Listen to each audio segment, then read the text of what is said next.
growth, to measure children at different times in the day as they do real reading activities, as they look over the shoulder of kids and spy on what they're doing. How well do they read? How well do they respond? How well do they think as they look at print material? We want to also help schools with this project to begin to develop a unique program for their particular needs, whether they're in an urban school district, whether they're in a rural area, whether they have small number of children, or whether it's a very large district. So it's for that reason that we have begun to put together a program that hopefully will be introduced in May that includes a variety of components built around, first of all, a facilitator's manual. And in this manual, the staff can sit down and not have a prescription, but have ideas for how they can go about looking at their own program and what they want to do over a series of meetings. Because I would agree with you, a 1-hour session, it's difficult to make a change in behavior, to really internalize new ideas. It doesn't happen that way. We also have a video that's being planned in which we will go into actual classrooms and watch teachers as they use some of these new assessment tools. We have an audio tape planned in which questions that might commonly be asked by principals and teachers as they plan the program, with some suggested answers that will help them as they develop their own program. There is a component being planned to work with teachers, with parents, because they are a vital part. It's their children. They are sending to us the very best that they have, and we want to help them do the very best job with their own children that they can. An emphasis of this program that perhaps is slightly unique is that we want to help people learn to make assessment and classroom instruction blend together. That it's not now we're testing and now we're teaching, but it's that the two are integrated. Someone used the term, it's like a seamless garment. They just work together. That we want to observe and to analyze and adjust instruction all at the same time. And that's going to require some learning on the part of lots of us as we together work. We want this to be a collaborative effort with not just the classroom teacher, but we want the Chapter 1 teacher, the special education teacher, all of us working together as we try to tailor-make a program, because we believe that all of us as teachers are in the stage of becoming. None of us know everything about teaching children. And we think that this new program that the International Reading Association is developing will help us all to become better teachers. Thank you, Kathy. I have a question, Okay. One that many educators are probably thinking about, and parents as well. Will these assessment tools or procedures substitute for the standardized test? I would see these enhancing what we do with standardized tests. Perhaps in some school districts, they may find that these other variety of ways of looking at children may be all that's necessary. But I think for many, we will use, it's not an either or, we'll use a variety of techniques. Kathy, I would like to ask you, you talked about teachers being able to do this within their own buildings. Are you suggesting that teachers, say in Maine and California, Florida, in each district, they can do this by themselves? If the plan is used as a guide and as a tool and as a source of ideas, yes, I think it can be tailored, the teachers can tailor-make it for their own local community. Let me ask a question I think maybe many of our Chapter 1 teachers are thinking about, as I would as a former Title I teacher. How do I get a hold of this? We will be distributing and advertising it through the International Reading Association, all members, as well as we hope that we can send information to Chapter 1 directors and principals throughout the nation, and perhaps you and I can even talk about how we might do that. I'd love to do that. And I wanted to ask a question in the name of the teachers who are not Chapter 1 teachers. Will this project be broad enough that if I do not have Chapter 1 identified students in my school, I will also be able to use it for professional development? I think I used the term collaboration between classroom teachers and other staff members. Absolutely, Dolores. This is no longer Chapter 1 versus classroom teachers. We're in this together. And I think that's true all across the board. We have to stress that collaboration That's of right. people working together, no matter where we are, because it is, the children belong to all of us. And the responsibility is all of ours as well. I think we all serve as mentors for them, and they need to see unity. Thank you, Kathy, and the rest of the panel. And now, last, I have indeed the honor and the pleasure of introducing to you the president of the International Reading Association, Doris Rutger. Doris will close this formal portion of our program by sharing the International Reading Association's expanding efforts to improve instruction. Doris. You've been talking about the need for professional development. You know, as professionals, we always have the concern, and we're always interested in improving our own teaching strategies, in really helping all students with whom we work to become proficient readers. And as professionals, we have that responsibility. We have the challenge and we have the opportunity to really design professional development that helps each of us grow.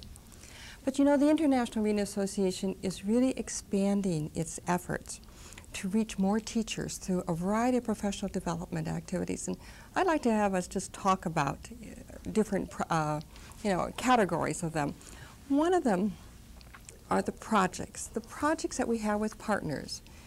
And Mary Jean, you brought up one, the English Language Arts Standards project that is being developed with National Councils of Teachers of English and the Center for the Study of Reading. We have classroom teachers, we have teacher educators, we have members of the public that are really developing standards for all students, high standards for all students in the area of reading and writing and speaking and listening. We also have the professional development project, Kathy, that you were talking about. But then we're working in, and Dolores, you mentioned this, the National Board for Professional Teaching Standards. We're working with that board as they develop standards and voluntary assessments for accomplished teaching. And we're planning another project, and this is with the Peace Corps. We want to enable people, we want to recruit volunteers to provide professional development activities and services in developing countries. That's one type of professional development that we have. A second one are publications. Our journals, the Reading Teacher, the Journal of Reading, Reading Research Quarterly, Lectura Vita, provide teachers with the opportunity to sit down, to read, and to reflect when they have the time. You know, in addition, we have books coming out each year. We also have the Reading Today, which comes out every other month. And then we have conferences. This is our third type of professional development activities. You know, for our annual convention, we provide symposia, workshops where people actually sit and work through various types of strategies. We have research sessions. We have forums this year for interaction.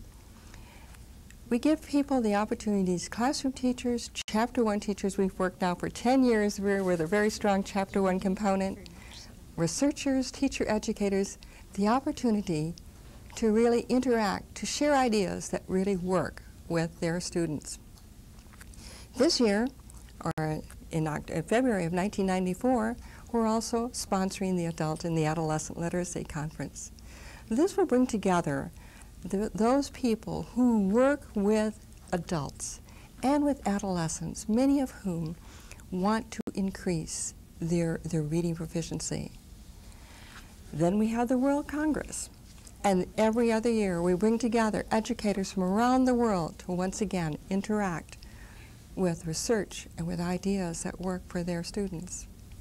At the local level, we are forming Teachers as Readers groups, and Dolores, you alluded to this. The Teachers as Readers and the Teachers as Researchers, which again give teachers the opportunity to reflect on their own teaching, to reflect on how they can increase the performance of their students. You know, as professionals, we have many, many opportunities because we want our students to become readers, not just for today, but for a lifetime. We want them hooked on reading. And earlier this afternoon, someone said, "What do you mean by hooked on reading?" Well, a story came to mind. You know, I have a grandson that's almost 2 years old. And one of our trips coming back from St. Louis to Des Moines, which is 360 miles, he discovered the book, Caps for Sale. And I had to read it. And he giggled as he put on all the caps, and certainly laughed as those monkeys were shaking their fingers and stamping their feet. And certainly as they were throwing down their caps. I didn't read it one time. He had me reading it 15 times. That's hooked on reading. Thank you so much, Doris. I'd like to thank you, Dolores, and you, Kathy, and you, Mary Jean, and you, Doris, for your most informative presentations. And the next portion of this teleconference will be devoted to responding to your questions. Is there a first caller? Not yet. Well, do any of you have questions for other panelists? Doris, you talked about standards or mentioned it a couple of times. How do you see standards helping classroom teachers and/or school districts? I see standards as a true professional development project. First of all, you must reflect on your own teaching. Reflect on the students. You have to know your students and reflect on what they're doing, how they're doing, and how you can really monitor their progress as learners, as writers, as readers.